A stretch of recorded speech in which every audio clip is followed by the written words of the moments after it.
Hey everyone, welcome to Popular Cruising. I am your host Jason Lippert, here with a review of the Mardi Gras from Carnival Cruise Line.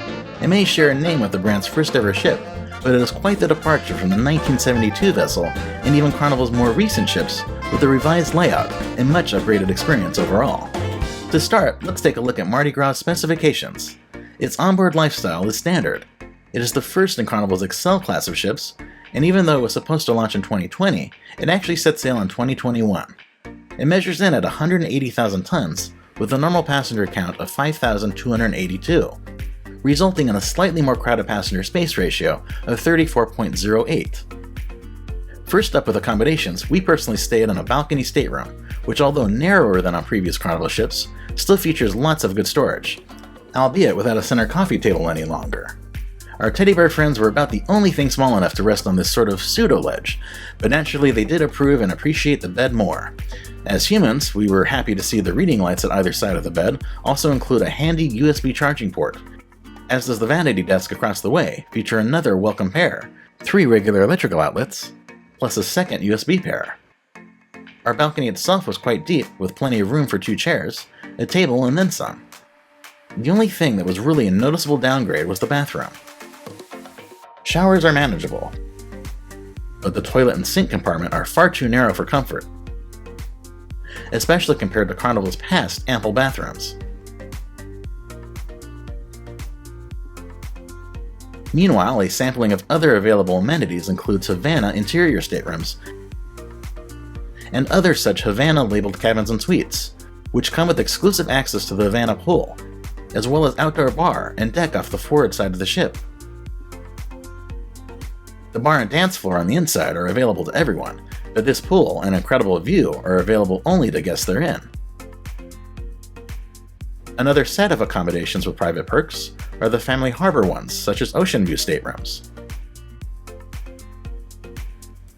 Available exclusively to those passengers is the Family Harbor Lounge, with additional room to gather, watch TV, and play games, as well as a dining room and buffet line just to themselves. Then, of course, there are the suites on board, the best of which is the Carnival Excel Presidential Suite, complete with a separate living room and bedroom. By the way, if you haven't already done so, please subscribe to our channel and hit that bell icon to be notified when our new videos are released. Such corner suites even come with expansive balconies with loungers galore, plus a private hot tub. Just look at the kind of views you can expect while relaxing in the soothing water. Heading over to activities, the bulk along with entertainment are included, but the exclusive Loft 19 comes with a fee for the cabanas. However, Excel level suite guests get access to the remainder, including a quiet infinity-style pool for free. Or, complimentary for adults only, is still the Serenity deck, which includes a pool on this ship that gets much busier by comparison. Otherwise, there are lots of loungers, some with better shade to go around, plus an additional 2 whirlpools, one on either side of the ship. Continuing on the upper deck with the most impressive activity on board is Bolt, Ultimate Sea Coaster, another rare attraction that costs extra. I've been predicting for years that it was only a matter of time before a cruise line attempts to put a full-fledged roller coaster on a ship, and Carnival was the first to do so. I must admit the ride was more thrilling than I expected, and we had to go back to ride it twice. If anything, I just wish the ride was longer because it is a blast, overlooking the rest of the ship below, on sea days or in port. Virtual queuing in particular makes this one very easy to plan for, without the need to physically wait in line, so we hope this feature sticks around. In the middle of the coaster track is the popular Carnival Waterworks complex of water slides and splash park. There's a freefall body slide, standard twister, forward-facing mat variety, and 2 kiddie racers, as well as a classic dunk bucket. And off to the side is another perennial favorite of mini golf.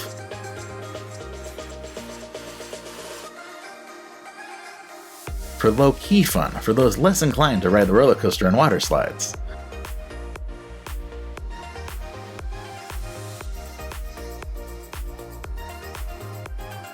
Outdoor table games, a sports court, and ropes course high above are also along for the ride, including a zipline section cantilevered over the side of the ship.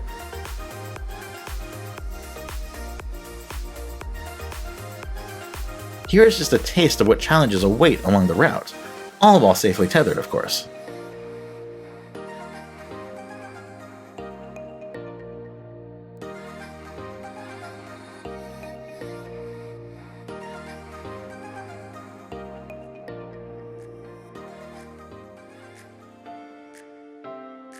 Then one deck below is where children and kids at heart will find the Warehouse Video Arcade, with loads of vibrant games to choose from. Just next door is Circle C, a colorful club dedicated to tweens,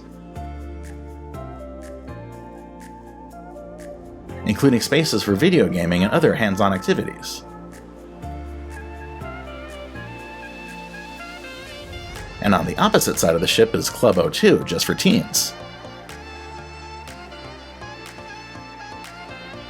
with a more grown-up vibe inside, as well as its own terrace outside. And wrapping around it all is an expansive sun deck to bathe in the rays or hide under several shade structures. Just be mindful that smoking is permitted on the starboard side of the stern. Otherwise, the terrace decks marvelously flank the pool below, which further includes a large whirlpool, plus an additional shaded hut to sit under and get your feet wet. But it's just one of several pools on board. The Tides pool, for instance, overlooks the stern from high above, with its own set of whirlpools.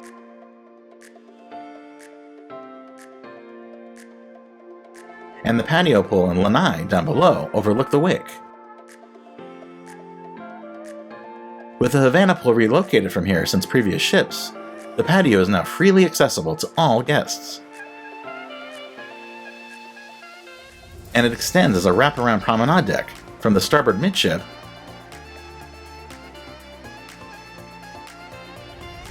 where outdoor dining, the watering hole, and two side-facing whirlpools are found, to the stern.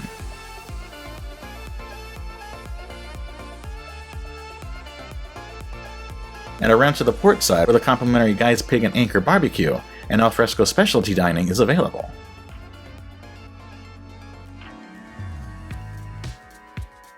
Meanwhile, inside is the newly located Guest Services and Carnival Adventures desks for access away from the atrium.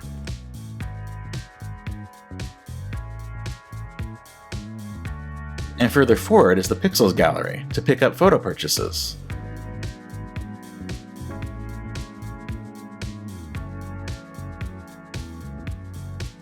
On this ship there are additionally 2 Dream Studios to schedule portrait sessions.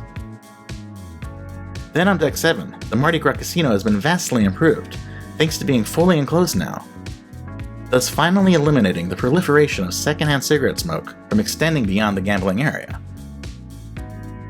Of course, the fun shops have also been reprised, that are located in various spots around the ship, including the tempting Cherry on Top candy shop. Nearby, a painting nicely pays homage to Carnival's original Mardi Gras, as does a wall panel and ceremonial coin display that places the storied heritage front and center. Farther forward is the Cloud 9 Fitness Center, with ellipticals, treadmills, and more, encompassing a motion studio. And on the other side, the Cloud 9 Spa entrance takes guests down to Deck 5, where they'll find the ship's salon, relaxation room, treatment rooms, and thermal suite, consisting of a salt therapy room, dry sauna, steam rooms, experience showers, and thalassotherapy pool. Thankfully it's bigger than before, but should be larger still for such a massive ship. Rounding out the activities on Deck 4 is the Camp Ocean Kids facility, which is now conveniently located on the same deck as the Family Harbor Lounge and staterooms. Dr. Seuss Bookville is once again a highlight.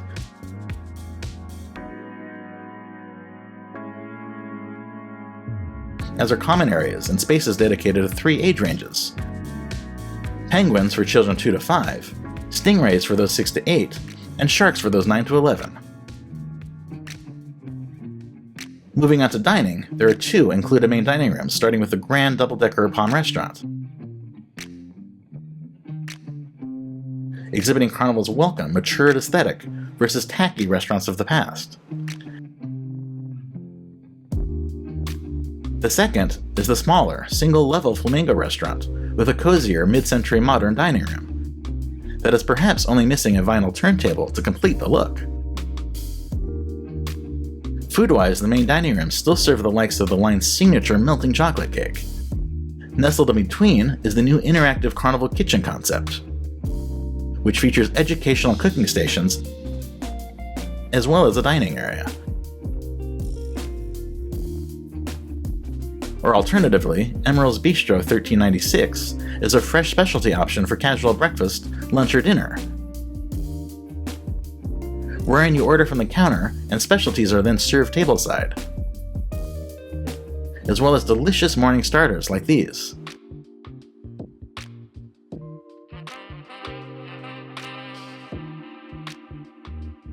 The gumbo was good, but had a flavor profile closer to a beef stew. But Emerald's signature jambalaya was excellent, as was the sweet bananas Foster. Also part of the themed French Quarter district, befitting the ship's name, is the Fortune Teller Bar,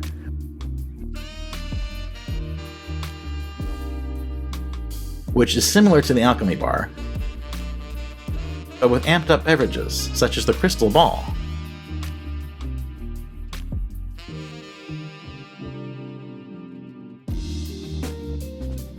Specialty coffees are still available from Java Blue Cafe, which is now selling mugs featuring individual ships like Starbucks Destination Series. And excellent added-cost pastries still include the marvelous guava cream cheese-filled donut. Even though the atrium has been dramatically reconfigured on Mardi Gras, as I'll soon showcase in the entertainment portion of the video, its center stage bar continues to serve the venue's first floor. And its second floor is covered by the Grand View Bar, a great spot for watching shows, as well as passing scenery when the windows are open. The aforementioned Alchemy Bar is still going strong on the ship. For those looking to be prescribed an alcoholic or non-alcoholic elixir. And my friend and fellow Jason is still crafting the best of the best here.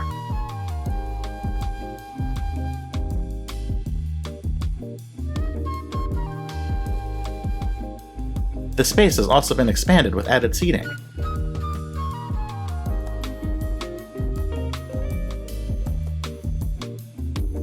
Even though deck plans incorrectly illustrate a bulkhead dividing Alchemy Bar from the steakhouse, a pathway does in fact connect the watering hole to Fahrenheit 555, including its group dining table. Dishes here remain consistently good across the fleet, including tuna tartare, 18-ounce spice-rubbed USDA prime ribeye, and sides like gourmet mac and cheese. Several crystal staircases dot the ship. Climbing to deck 8 on one is where another specialty dining room is available, sharing talented celebrity chef Soderman from corporate cousin Holland America line is the elegant Rudy Sea Grill, where the following seafood courses impress. From scallops to tuna,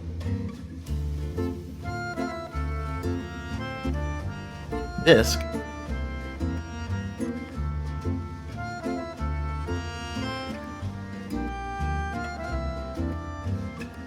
and crab stuffed lobster.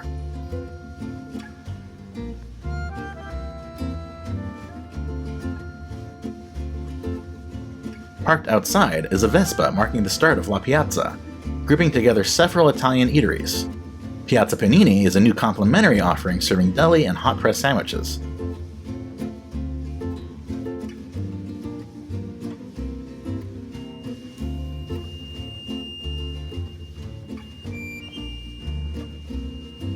Mine was tasty, but could have used more time in the oven to warm up its core a bit more.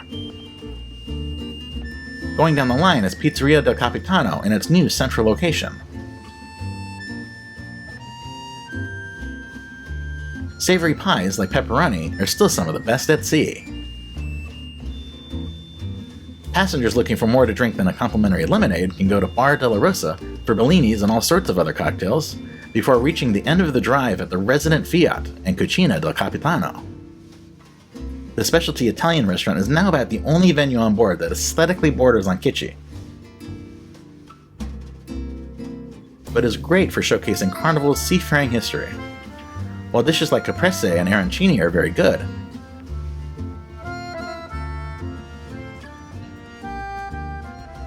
it was the captain's favorite delicious pasta that really stood out here.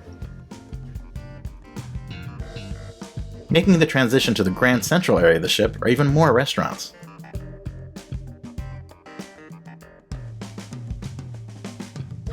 Banzai Sushi is back.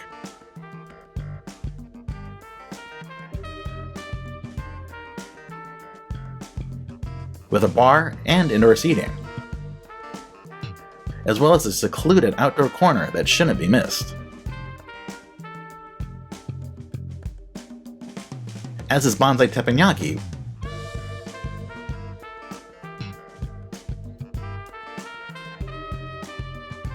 with 3 action stations and the usual fiery showmanship.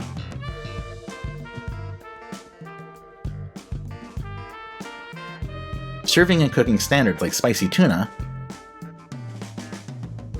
shrimp and pork belly, miso soup,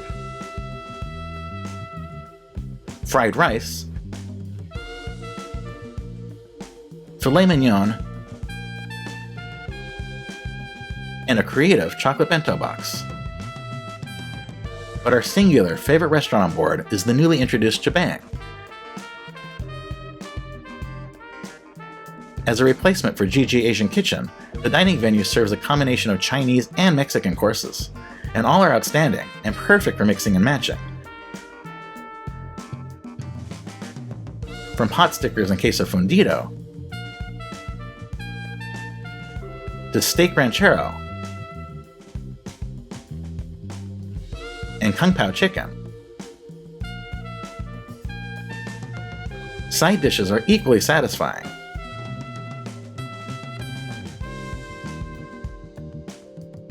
As are, of course, desserts.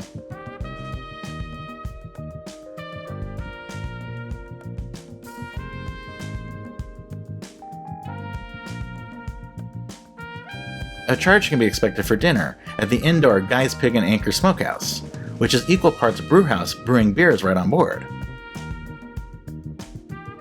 The games are free, as are lunches at the aforementioned outdoor Guy's Pig and Anchor Barbecue. And the smoky meats are just great. Off to the side of the brewhouse is the Heroes Tribute Lounge, home to one of the ship's complimentary swirls, soft-serve ice cream and yogurt stations, and more importantly, a bar space in honor of military personnel.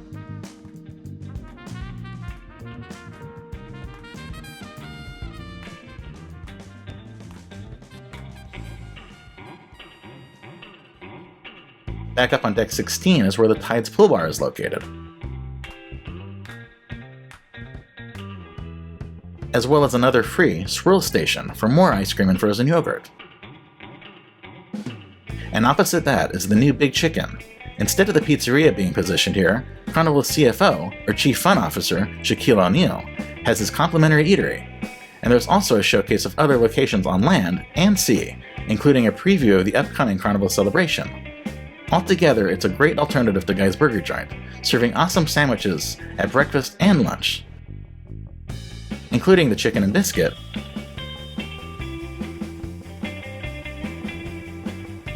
and Uncle Jerome for Nashville hot chicken, seen here augmented with a slice of pepper jack cheese. In the middle of the pool deck is still the classic Lido Marketplace buffet, with tons of indoor seating, but a reduced selection of food stations, which is fine actually given all the other choices. Here I enjoyed serviceable jerk chicken and exceptional shawarma. Also poolside is the returning Seafood Shack.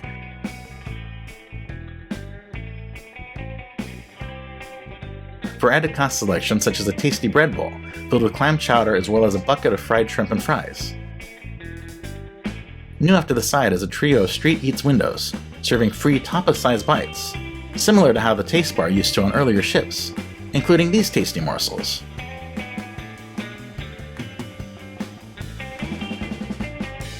Blue Iguana Cantina has also been reprised, complete with its free burrito, taco, and salsa bars. Missing, however, is the Blue Iguana Tequila Bar. Instead, Red Frog Rum Bar has doubled up to become the two-story Red Frog Tiki Bar on deck 16 and 17. And it has gone full tiki in the best of ways.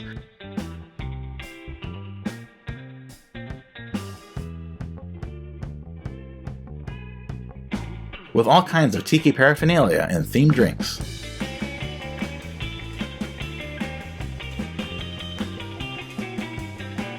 And fear not, because Guy's Burger Joint is still on deck, just moved up one level, where it has more room to spread out, along with a third Swirls location. The sizzling burgers are great.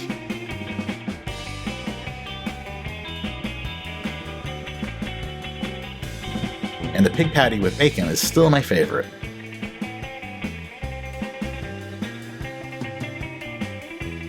The Serenity deck has one more bar, as well as the Fresh Creations window for custom salads to finish up the food and drink on board. And lastly, for entertainment, said atrium and center stage are now cleverly placed asymmetrically, making a triple-decker expanse of windows the focal point during the day, and a wall of LEDs the backdrop for shows at night. The resulting hybrid venue is amazing, and hosts everything from dancing and live music, with an extraordinary house band at that, to game shows, variety acts, and production shows.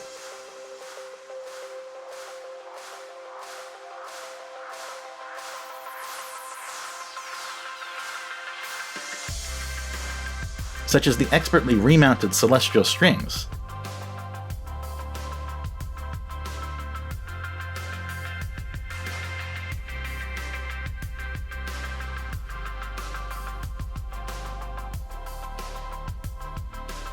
which, as you can see, just shines in the new space.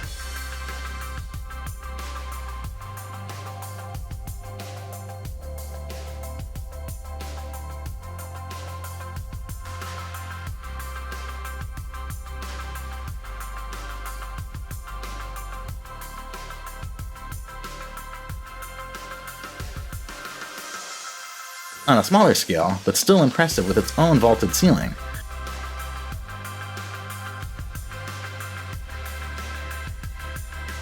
the Brass Magnolia is another bar on board.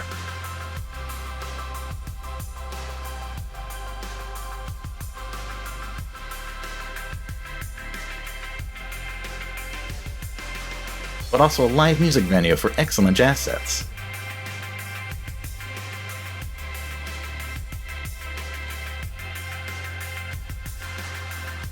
And no Carnival ship would be complete without its Piano Bar 88.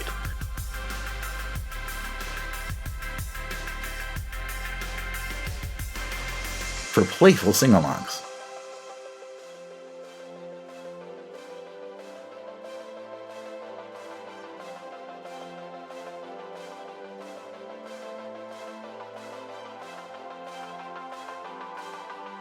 Given how popular it is, it's also good that the always hilarious Punchliner Comedy Club has its own venue on Mardi Gras.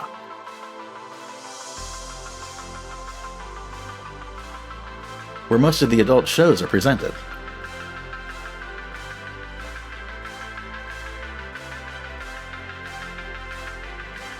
The secondary Limelight Lounge is where other family-friendly comedy shows are held, along with classic trivia games from the Fun Squad. By comparison to the center stage atrium area, The Mardi Gras Theater is now rather lackluster, as only a double-decker venue with little styling. Still, shows here like Interactive Magic, Family Feud Live,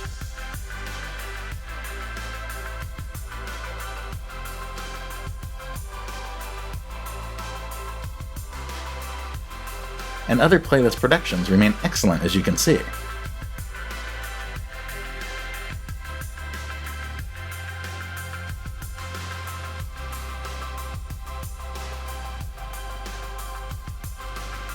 The Havana Bar is also where live music is a perfect invitation to dance the night away.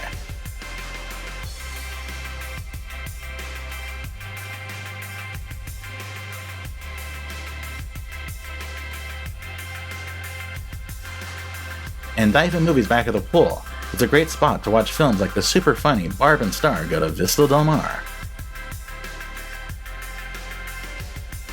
Let's wrap up with our final pros and cons.